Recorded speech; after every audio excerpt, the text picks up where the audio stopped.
Hello, dear students. Let's see one more example of a table given and we want to decompose it into BCNF.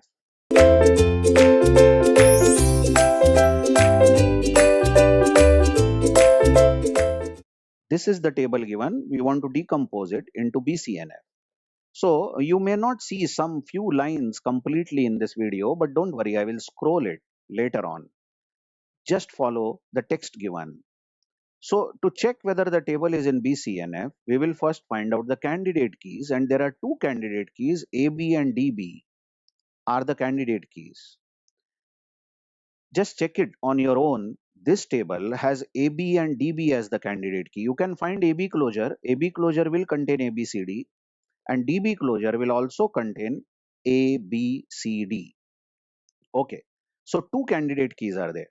So let's inspect FDs given and find out whether these FDs are in BCNF. The first one, AB determines CD, is in BCNF because left hand side is AB and it is a super key. It is a candidate key itself. But the second one, D determines A, is not in BCNF because left hand side is D and it is neither AB nor DB or nor a superset of AB or DB. So it is not a super key left hand side.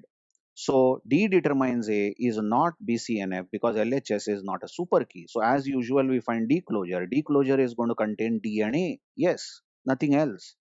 So now we write the four attributes A, B, C, D, and listen, D closure we found has taken out A.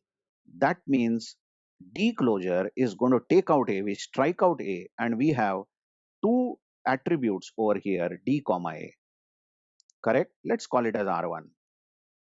And now the remaining attributes B, C, D will be going in the other table R2. Well, these are the two tables decomposed. But first of all, is this lossless? Now for lossless, you should have a common attribute and common attribute is D. And that common attribute must be a candidate key in one of the tables.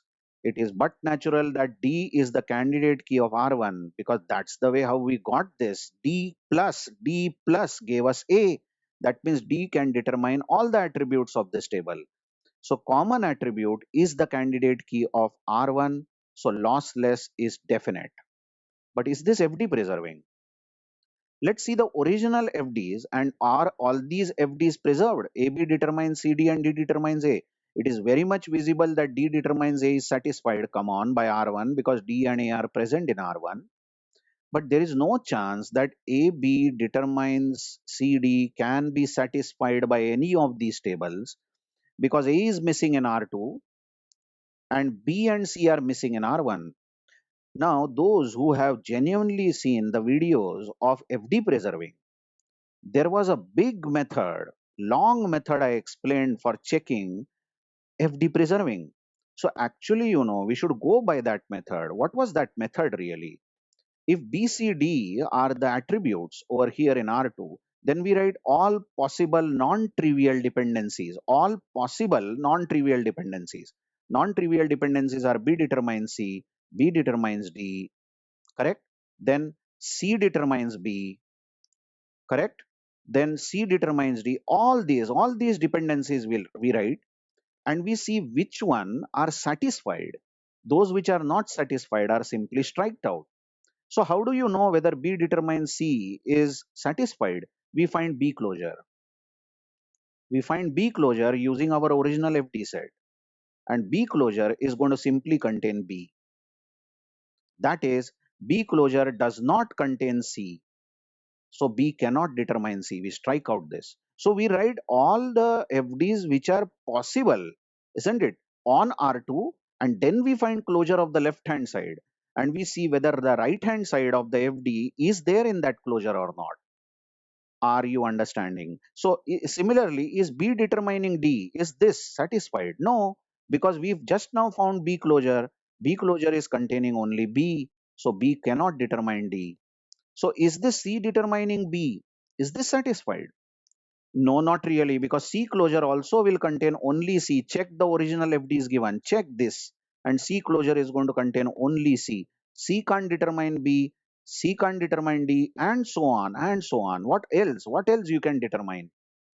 Which other FDs you can write? You see, you can write something like this: one attribute on the left and two attributes on the right.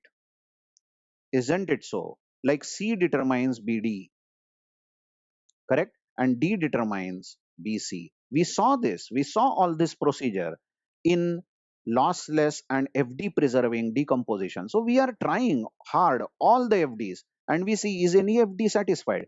That means we are not going only with the FDs given, but we try to derive new FDs. Yes, you recall it was called as F closure. If F is the original FD set given, then we derive F closure. We determine new dependencies from this. But you will observe in this example, if you do all this hard work, is B determining CD first of all? Impossible.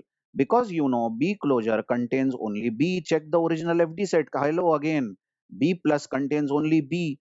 Can C determine BD? Impossible, because C closure contains only C. Can D determine BC? Not possible, because D closure contains only D and A. We found out, isn't it? Very early, D closure contains DA. So D can't determine BC, and so on and so on. When you try doing all this, you will see that none of the FDs are satisfied, isn't it? And you can't check this FD. AB determines CD. Hello, this will be rubbish. How can you say is AB determines CD satisfied? Because A is missing in this table. So how can you write I am going to check AB determines CD? You have to check only those FDs which can be formed by using BCD, isn't it? And you will see, trying hard, you will never get AB determines CD satisfied by either R1 or R2. That means we have lost this FD. Although we have preserved one FD is preserved, D determines A. Yes, D determines A is preserved, but we have lost AB determines CD. So although this decomposition of R1DA and R2BCD is lossless, definitely, and it has to be lossless, otherwise it is of no use, but it is not FD preserving. Only D determines A is satisfied, but AB determines CD is lost. So that's what I have written. Note this decomposition is lossless, but not FD preserving. I hope you have understood this exercise. Thank you very much.